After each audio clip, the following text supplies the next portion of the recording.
Odiyo ya gatanu iyerekwa n'ubuhanuzi mu mwaka w'igihumbi kimwe magana cyenda mirongo itandatu n'umunani mu gihugu cya Noruveje.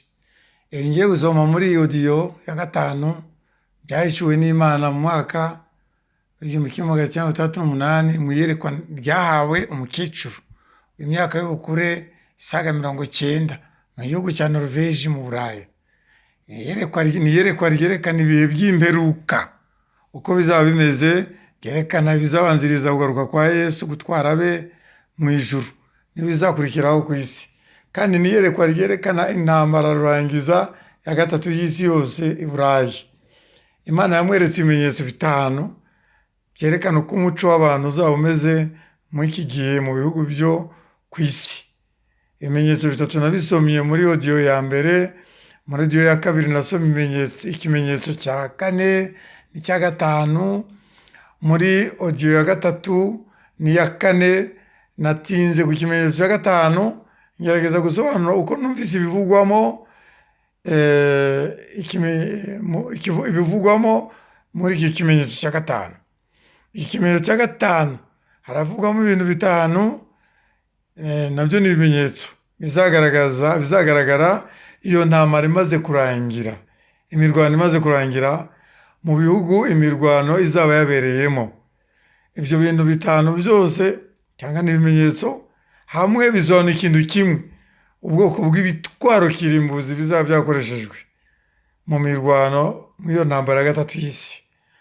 Ababiri barwana bazaba bateranya amabombe kirimbuzi yitwa atomika nabavuzeho, ni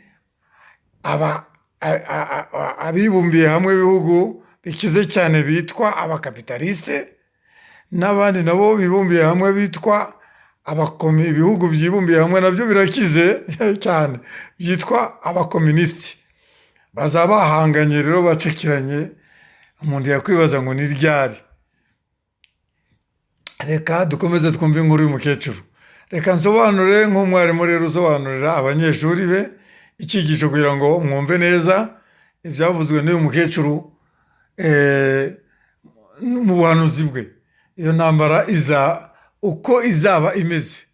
Mukecuru ati: ariko imirwano y'isi y'intambara ya gatatu y'isi ntabwo izatinda.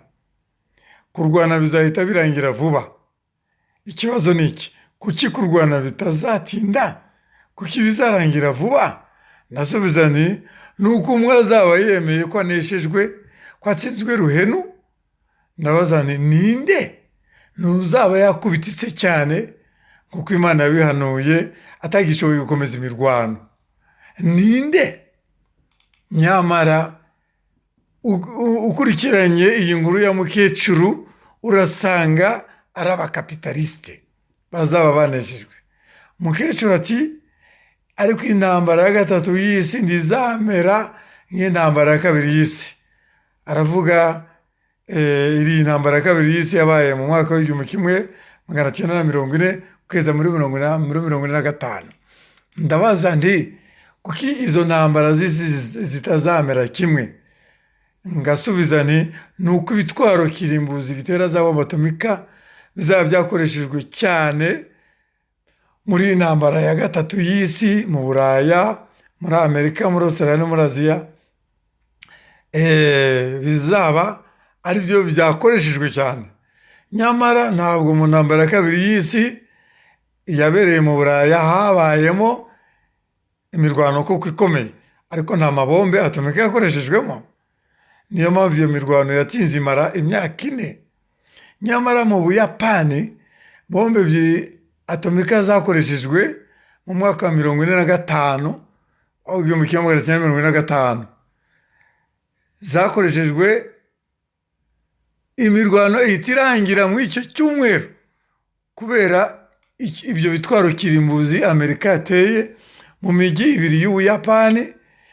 Igisubizo kirabonetse rero.